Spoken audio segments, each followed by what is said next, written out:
ಬಹಳ ಸಲ ನಾವು ಸಣ್ಣ ವಿಷಯವೆಂದು ಬಿಟ್ಟುಬಿಡುತ್ತೇವೆ. ಒಂದು ಕ್ಷಣಕಾಲ ಯೋಚಿಸಿ ನೋಡಿ. ಯಾರಿಗಾಗಿ ನೀವು ಅಳುತ್ತಿದ್ದೀರಿ? ಯಾರಿಂದಾಗಿ ನಿಮ್ಮ ಮನಸ್ಸು ಒಡೆದು ಹೋಗಿದೆ? ಯಾರಿಗಾಗಿ ನೀವು ನಿಮ್ಮ ನಿದ್ದೆ, ಶಾಂತಿ, ಸಮಾಧಾನ ಕಳೆದುಕೊಂಡಿದ್ದೀರಿ? ಯಾರಿಗಾಗಿ ನೀವು ಇದನ್ನೆಲ್ಲ ಬಿಟ್ಟಿರೋ ಆ ವ್ಯಕ್ತಿ ನಾಳೆ ನಿಮ್ಮನ್ನು ದೂರ ಮಾಡಿದರೆ? ಈ ಜಗದ ಸತ್ಯವೇನು ಗೊತ್ತೇ? ಇಲ್ಲಿ ಯಾರೂ ಯಾರವರಲ್ಲ. ಎಲ್ಲಿಯವರೆಗೆ ಸ್ವಾರ್ಥವಿದೆಯೋ ಅಲ್ಲಿಯವರೆಗೆ ಜೊತೆ ಅಷ್ಟೇ. ಯಾರು ಇದನ್ನು ಬೇಗನೆ ಅರಿಯುತ್ತಾರೋ ಅವರು ಜೀವನದಲ್ಲಿ ಯಾವಾಗಲೂ ಸಂತೋಷವಾಗಿ ಇರುತ್ತಾನೆ. ನಮಸ್ಕಾರ ಕೇಳುಗರೆ, ನಮ್ಮ ಇಂಕ್ ಅಂಡ್ ವಂಡರ್ ವಾಹಿನಿಗೆ ಸ್ವಾಗತ. ನಾವು ತರುವ ಕತೆಗಳು ನಿಮ್ಮನ್ನು ಮಾನಸಿಕವಾಗಿ ಗಟ್ಟಿ ಮಾಡುವುದಷ್ಟೇ ಅಲ್ಲ, ಜೀವನದಲ್ಲಿ ಶಾಂತಿ, ಸಮಾಧಾನ ತರುತ್ತವೆ. ನಿಮಗೆ ಈ ಕತೆ ಇಷ್ಟವಾದರೆ ಒಂದು ಲೈಕ್ ಮಾಡಿ ಹಾಗೂ ತಪ್ಪದೆ ನಿಮ್ಮ ಅನಿಸಿಕೆ ತಿಳಿಸಿ. ಈವರೆಗೆ ಸದಸ್ಯರಾಗಿರದಿದ್ದರೆ ನಮ್ಮ ವಾಹಿನಿಯ ಸದಸ್ಯರಾಗಿರಿ ಅಥವಾ ಸಬ್ಸ್ಕ್ರೈಬ್ ಮಾಡಿರಿ. ಕತೆಯನ್ನು ಎಲ್ಲಿಂದ, ಯಾವ ಊರಿನಿಂದ ಕೇಳುತ್ತಿದ್ದೀರಿ ಎಂದು ಹೇಳಿ. ಮೊದಲ ಬಾರಿ ಬಂದಿದ್ದರೆ ತಪ್ಪದೆ ಸಬ್ಸ್ಕ್ರೈಬ್ ಆಗಿ ಪ್ರೋತ್ಸಾಹಿಸಿ. ಬಹಳಷ್ಟು ಜನ ಕೇವಲ ಕೇಳುತ್ತಾರೆ. ನೀವು ಕೊಡುವ ಪ್ರೋತ್ಸಾಹವೇ ನಮಗೆ ಪ್ರೇರಣೆ ನೀಡುತ್ತದೆ. ನಿಮ್ಮ ಒಂದೊಂದು ಸದಸ್ಯತ್ವ ನಮಗೆ ಅಮೂಲ್ಯ. ಆದ್ದರಿಂದ ತಪ್ಪದೇ ಸದಸ್ಯರಾಗಿರಿ, ಆಗ ನಾವು ಇಷ್ಟೆಲ್ಲ ಮಾಡಿದ್ದು ಸಾರ್ಥಕವಾಗುತ್ತದೆ. ಬನ್ನಿ ಕತೆ ಕೇಳೋಣ. ಬಹಳ ಹಳೆಯ ಮಾತು. ಒಂದು ವಿಶಾಲವಾದ ಬೆಟ್ಟದ ತಪ್ಪಲಿನಲ್ಲಿ ಒಂದು ಬೌದ್ಧ ಮಠ ಇತ್ತು. ಒಂದು ದಿವಸ ಅಲ್ಲಿಗೆ ಒಬ್ಬ ಯುವಕ ಬಂದ. ಯುವಕನ ಮುಖದಲ್ಲಿ ದಣಿವಿತ್ತು, ಕಣ್ಣುಗಳು ಉಬ್ಬಿದ್ದವು, ಮನಸ್ಸು ಚೂರಚೂರಾಗಿ ಒಡೆದಂತೆ ಎನಿಸುತ್ತಿತ್ತು. ಒಂದೆರಡು ದಿನಗಳಿಂದ ಆ ಯುವಕ ಸರಿಯಾಗಿ ಊಟ ಮಾಡಿರಲಿಲ್ಲ. ಮಠದ ಹೊರಗೆ ಕುಳಿತು ಮರಳಿ ಮರಳಿ ಎಲ್ಲರೂ ಮೋಸಗಾರರು, ಸುಳ್ಳುಗಾರರು, ಯಾರೂ ನಮ್ಮವರಲ್ಲ ಎನ್ನುತ್ತಿದ್ದ. ಅಲ್ಲಿಂದ ಹೋಗುತ್ತಿದ್ದ ಒಬ್ಬ ಭಿಕ್ಷು ಇದನ್ನು ಕೇಳಿ ನಕ್ಕು ಅವನ ಹತ್ತಿರ ಬಂದು ಕುಳಿತರು. ಅವನತ್ತ ನೋಡಿದ ಭಿಕ್ಷು, ನಿನ್ನೊಳಗಿನ ನೋವು ತುಂಬ ಆಳವಾಗಿದೆ ಎಂದರು. ಯುವಕ, ನಿಮಗೆ ಹೇಗೆ ಗೊತ್ತು ನಾನು ನೊಂದಿದ್ದೇನೆ ಎಂದು ಕೇಳಿದ. ಅದಕ್ಕೆ ವೃದ್ಧ ಭಿಕ್ಷು, ಒಳಗಿನಿಂದ ಒಡೆದು ಹೋದ ವ್ಯಕ್ತಿಯ ನೋವು ಹೊರಗೆ ಕಾಣುವುದಿಲ್ಲ, ಅದು ಅವರ ಉಸಿರಾಟದಲ್ಲಿ ಗೊತ್ತಾಗುತ್ತದೆ. ಯುವಕನ ಕಣ್ಣುಗಳಲ್ಲಿ ನೀರು ಹರಿಯತೊಡಗಿದವು. ಆತನೆಂದ, ಯಾರನ್ನು ನಾನು ನನ್ನವರೆಂದುಕೊಂಡಿದ್ದೇನೋ ಅವರೆಲ್ಲ ನನ್ನನ್ನು ಬಿಟ್ಟು ಹೋದರು. ಅವರನ್ನು ಎಷ್ಟೆಲ್ಲ ನಂಬಿದ್ದೆ ಎಂದ. ಭಿಕ್ಷು, ನಿನ್ನ ನೋವು ಶಮನವಾಗಬೇಕು ಎನಿಸುತ್ತದೆ ಎಂದು ಕೇಳಿದರು. ಯುವಕ, ಹೌದು, ನನಗೆ ಸಮಾಧಾನ ಬೇಕು ಎಂದ. ಹಾಗಾದರೆ ನೀನು ಒಂದು ಕತೆ ಕೇಳು, ಅದು ಮುಗಿಯುವವರೆಗೆ ನಡುವೆ ಮಾತನಾಡಬೇಡವೆಂದರು. ಯುವಕ ಸರಿ ಎಂದು ತಲೆಯಾಡಿಸಿದ. ಭಿಕ್ಷು ಹೇಳತೊಡಗಿದರು. ಒಂದು ನಗರದಲ್ಲಿ ಒಬ್ಬ ಧನಿಕನಿದ್ದ. ಅವನ ಹತ್ತಿರ ತುಂಬ ಸಂಪತ್ತು, ಆಸ್ತಿ ಪಾಸ್ತಿ ಇತ್ತು. ನಗರದಲ್ಲಿ ತುಂಬ ಪ್ರಭಾವಶಾಲಿ ವ್ಯಕ್ತಿಯಾಗಿದ್ದ. ಆದರೆ ಆತ ಒಳಗಿನಿಂದ ಏಕಾಂಗಿಯಾಗಿದ್ದ. ಒಂದು ದಿವಸ ಆತ, ಜನರು ನನಗೆ ಹತ್ತಿರಾಗದಿದ್ದರೆ ನಾನು ಅವರನ್ನು ನನ್ನ ಹಣದಿಂದ ಹತ್ತಿರ ಮಾಡಿಕೊಳ್ಳುವೆ ಎಂದು ಯೋಚಿಸಿದ. ಅದರಂತೆ ಆತ ಅಂದಿನಿಂದ ದಾನ ಧರ್ಮ ಮಾಡತೊಡಗಿದ. ಜನರಿಗೆ ಸಹಾಯ ಮಾಡಲಾರಂಭಿಸಿದ. ಎಲ್ಲರನ್ನೂ ಸಂತೋಷಪಡಿಸಲು ಏನೆಲ್ಲ ಮಾಡತೊಡಗಿದ. ಸಾವಕಾಶವಾಗಿ ಅವನ ಸುತ್ತ ಜನರ ಗುಂಪು ಸೇರತೊಡಗಿತು. ಧನಿಕನೀಗ ಸಂತೋಷಪಟ್ಟ. ಮುಂದೊಂದು ದಿವಸ ಆತನ ಸಂಪತ್ತೆಲ್ಲ ಕರಗಿ ಹೋಯಿತು. ಅದರಂತೆ ಅವನ ಜೊತೆಯಿದ್ದ ಜನರೂ ಕರಗಿ ಹೋದರು. ಈಗ ಯಾರೂ ಅವನ ಹತ್ತಿರ ಬರುತ್ತಿರಲಿಲ್ಲ. ಜನರ ಹೊಗಳಿಕೆಯೆಲ್ಲ ನಿಂತಿತು. ಧನಿಕನಿಗೆ ದುಃಖವಾಯಿತು. ಆತನಿಂದ, ಈ ಜನರೆಲ್ಲ ಸುಳ್ಳುಗಾರರು, ಮೋಸಗಾರರು. ಆಗ ಒಬ್ಬ ಸಾಧುಗಳು ಹೇಳಿದರು, ಇಲ್ಲ, ಅವರಾರು ಸುಳ್ಳುಗಾರರಲ್ಲ, ಇಲ್ಲಿಯವರೆಗೆ ನೀನು ಭ್ರಮೆಯಲ್ಲಿದ್ದೆ ಅಷ್ಟೇ. ನೀನು ವ್ಯವಹಾರವನ್ನು ಸಂಬಂಧ ಎಂದುಕೊಂಡೆ. ಜಗತ್ತಿನಲ್ಲಿ ಬಹಳ ಜನ ಜೊತೆಯಲ್ಲ, ಅನುಕೂಲವನ್ನು ಬಯಸುತ್ತಾರೆ. ಎಲ್ಲಿಯ ತನಕ ನಿನ್ನಿಂದ ಅವರಿಗೆ ಲಾಭವಿದೆಯೋ ಅಲ್ಲಿಯವರೆಗೆ ಅವರು ನಿನ್ನವರು, ಅದು ಮಗಿದಾಗ ಅವರು ನಿನ್ನನ್ನು ಬಿಟ್ಟು ಹೋಗುತ್ತಾರೆ. ಸಂಬಂಧ ಕಡಿದು ಹೋಗುತ್ತದೆ. ಯುವಕ, ಹಾಗಾದರೆ ನಾವು ಯಾರನ್ನು ನನ್ನವರು, ಆತ್ಮೀಯರು ಎಂದು ನಂಬಬಾರದೆ? ಭಿಕ್ಷು ನಗುತ್ತ, ಅದು ಹಾಗಲ್ಲ, ನಂಬು, ಆದರೆ ನಿನ್ನ ಮನದ ಶಾಂತಿಯನ್ನು ಅಡವಿಟ್ಟುವಲ್ಲ. ಯಾವತ್ತು ನೀನು ಯಾರೂ ಜೀವನದಲ್ಲಿ ಸ್ಥಿರವಲ್ಲವೆಂದು ಅರಿಯುವೆಯೋ ಅಂದು ನೀನು ದುಃಖಿಯಾಗುವುದಿಲ್ಲ. ಈ ಮಾತು ಕೇಳಿ ಯುವಕ ಸುಮ್ಮನಾದ.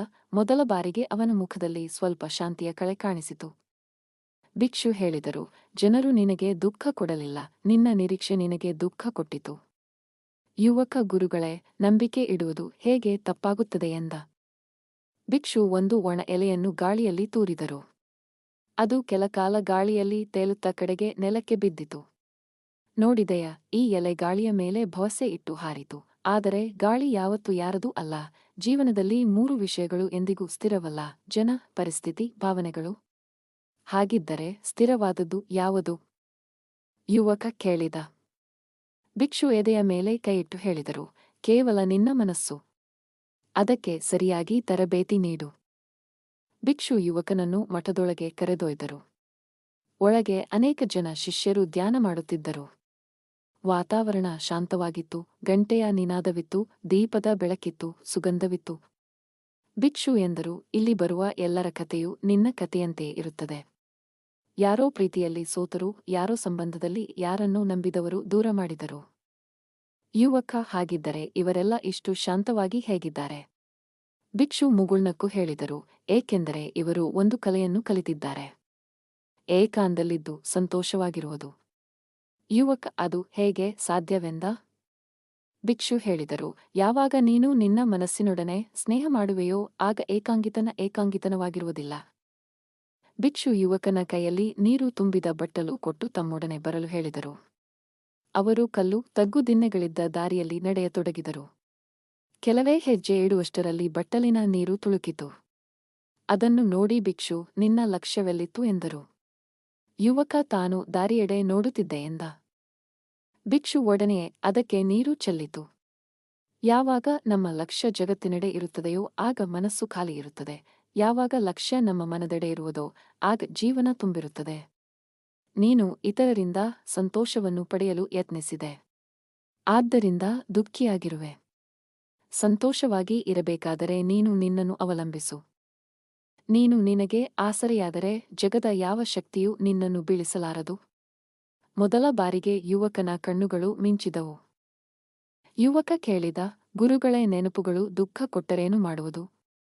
ಭಿಕ್ಷುವೆಂದರು, ನೆನಪುಗಳು ಬೆಂಕಿಯ ಹಾಗೆ. ಕೈಯಿಂದ ಮುಟ್ಟಿದರೆ ಸುಡುತ್ತದೆ, ದೂರದಿಂದ ನೋಡಿದರೆ ಬೆಳಕು ಕೊಡುತ್ತದೆ. ಭಿಕ್ಷು ಯುವಕನನ್ನು ಧ್ಯಾನದ ಕೊಠಡಿಯಲ್ಲಿ ಕರೆದೊಯ್ದರು. ನೋಡು, ಇಲ್ಲಿ ಕುಳಿತು ಕಣ್ಣು ಮುಚ್ಚಿ ಶ್ವಾಸ ತೆಗೆದುಕೊಂಡು ಸಾವಕಾಶವಾಗಿ ಬಿಡು. ಯಾರು ಯಾರು ನಿನಗೆ ದುಃಖ ಕೊಟ್ಟರೋ ಅವರನ್ನೆಲ್ಲ ನಿನ್ನ ಕಣ್ಣ ಮುಂದೆ ತೆಗೆದುಕೊಂಡು ಬಾ. ಯುವಕನ ಮುಖ ಗಂಭೀರವಾಯಿತು. ಮತ್ತೆ ಭಿಕ್ಷುವೆಂದರು, ನೀನು ಅವರಿಗೆ ಹೀಗೆ ಹೇಳು, ನಾನು ನಿಮ್ಮನ್ನು ಮುಕ್ತಗೊಳಿಸುತ್ತೇನೆ, ನೀವು ನನ್ನನ್ನು ಮುಕ್ತಗೊಳಿಸಿರಿ. ಯುವಕನ ಕಣ್ಣುಗಳಿಂದ ಅಶ್ರುಧಾರೆ ಹರಿಯಿತು, ಆದರೆ ದುಃಖದಿಂದಲ್ಲ, ಹಗುರಾದ ಮನಸ್ಸಿನಿಂದ. ಒಬ್ಬರನ್ನು ಕ್ಷಮಿಸುವುದು ಎರಡನೆಯವರಿಗಾಗಿ ಅಲ್ಲ, ನಮ್ಮ ಮನದ ಸ್ವಾತಂತ್ರ್ಯಕ್ಕಾಗಿ. ಈಗ ಯುವಕನಿಗೆ ಎಷ್ಟೋ ವರ್ಷಗಳ ನಂತರ ಎದೆಯ ಮೇಲಿನ ಭಾರ ಇಳಿಸಿದಂತೆನಿಸಿತು. ಭಿಕ್ಷು ನಕ್ಕು ನುಡಿದರು, ಇದು ಆರಂಭ. ಧ್ಯಾನ ಮುಗಿದಿತ್ತು. ಯುವಕ ಕಣ್ಣು ತೆರೆದಾಗ ಅವನ ಮುಖದ ಮೇಲಿನ ಭಾವ ಬೇರೆಯಾಗಿತ್ತು. ಒಳಗಿನ್ನೂ ಭಯವಿತ್ತು, ಆದರೆ ಮನಸ್ಸು ಮೊದಲಿನಂತೆ ಚದುರಿ ಹೋಗಿರಲಿಲ್ಲ. ಭಿಕ್ಷು ಸಾವಧಾನವಾಗಿ ಕೇಳಿದರು, ಈಗ ನಿನ್ನ ಮನಸ್ಸು ಏನು ಹೇಳುತ್ತದೆ? ಯುವಕ, ನೋವಿದೆ, ಆದರೆ ಭಯವಿಲ್ಲವೆಂದ.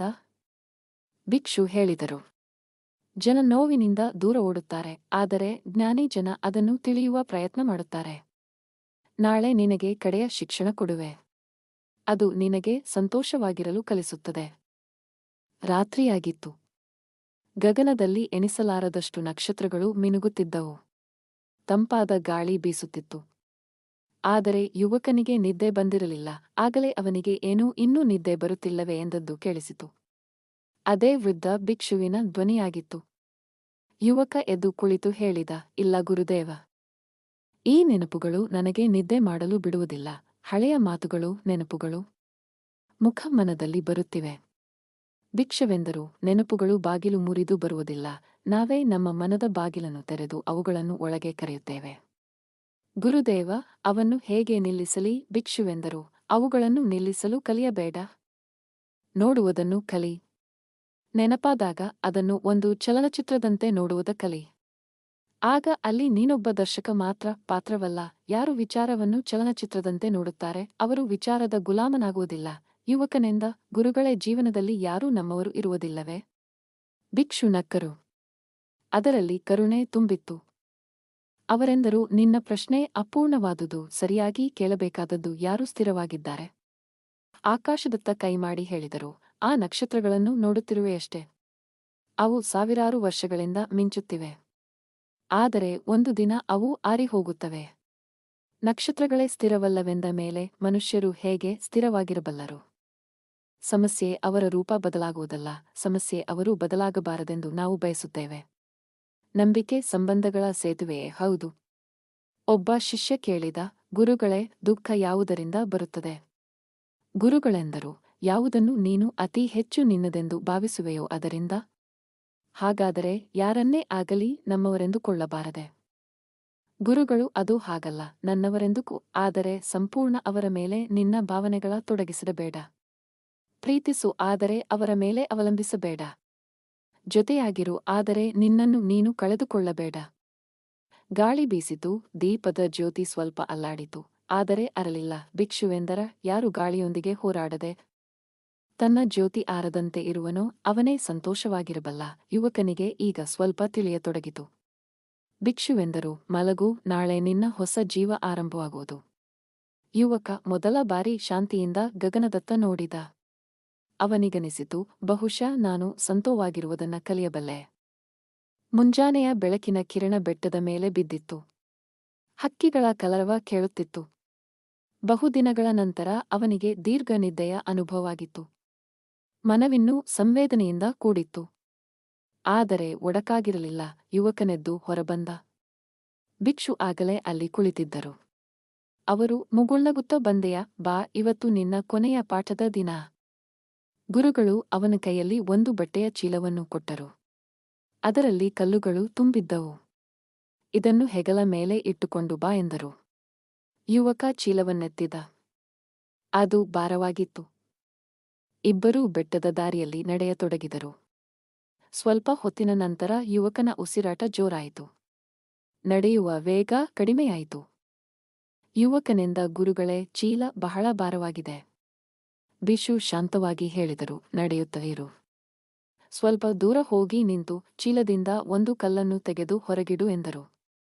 ಅದರಂತೆ ಯುವಕ ಮಾಡಿದ. ಮತ್ತೆ ಚೀಲ ಹೊತ್ತು ಇಬ್ಬರೂ ನಡೆಯತೊಡಗಿದರು. ಸ್ವಲ್ಪ ದೂರ ಹೋದ ಮೇಲೆ ಮತ್ತದೇ ಆದೇಶ ನೀಡಿದರು. ಯುವಕ ಮತ್ತೆ ಒಂದು ಕಲ್ಲು ಹೊರತೆಗೆದು ಇಟ್ಟ. ಹೀಗೆ ಹೋಗುತ್ತಾ ಹೋಗುತ್ತಾ ಅನೇಕ ಕಲ್ಲುಗಳನ್ನು ತೆಗೆದಿಟ್ಟ ಕಡೆಗೆ ಯುವಕ ಕೇಳಿದ, ಇದೇನು, ಏಕೆ ಹೀಗೆ? ಭಿಕ್ಷವೆಂದರು, ಈ ಕಲ್ಲುಗಳೆಂದರೆ ತಕರಾರು ಇದ್ದ ಹಾಗೆ. ನೀನು ಹೀಗೇಕೆ ಮಾಡಿದೆ, ಹಾಗೇಕೆ ಮಾಡಿದೆ? ಮೊದಲಾಗಿ ನೀನು ಜನರನ್ನು ಹೊರುವುದಿಲ್ಲ, ಅವನ ನೆನಪುಗಳನ್ನು ಹೊರುತ್ತಿ. ಸಾಗುತ್ತಾ ಸಾಗುತ್ತಾ ಅರ್ಧ ಚೀಲ ಕಡಿಮೆಯಾಯಿತು. ಯುವಕ ಈಗ ಸಹಜವಾಗಿ ನಡೆಯತೊಡಗಿದ. ಭಿಕ್ಷು ಕೇಳಿದರು, ಈಗ ಹೇಗೆ ಅನಿಸುತ್ತಿದೆ? ಯುವಕನೆಂದ, ಹಗುರವಾಗಿದೆ, ಭಾರವಿಲ್ಲ. ಭಿಕ್ಷು ನಕ್ಕರು, ಈ ಜಗತ್ತು ಬದಲಾಗಲಿಲ್ಲ, ಕಲ್ಲುಗಳ ಕಡಿಮೆಯಾದವು ಅಷ್ಟೇ. ಸಂತೋಷವಾಗಿ ಇರಬೇಕಾದರೆ ಜನರನ್ನಲ್ಲ, ಅವರ ಮೇಲಿನ ನಿರೀಕ್ಷೆ ಬಿಡು. ಇಬ್ಬರೂ ಈಗ ಒಂದು ನದಿಯ ದಂಡೆಗೆ ಬಂದರು. ಭಿಕ್ಷವೆಂದರು, ಈ ನದಿಯನ್ನು ನೋಡು. ನದಿಯಲ್ಲಿ ಅನೇಕ ಕಲ್ಲುಗಳಿವೆ. ನೀರು ಪ್ರತಿ ಕಲ್ಲಿಗೂ ತಗಲುತ್ತು ಮುಂದೆ ಸಾಗುತ್ತದೆ.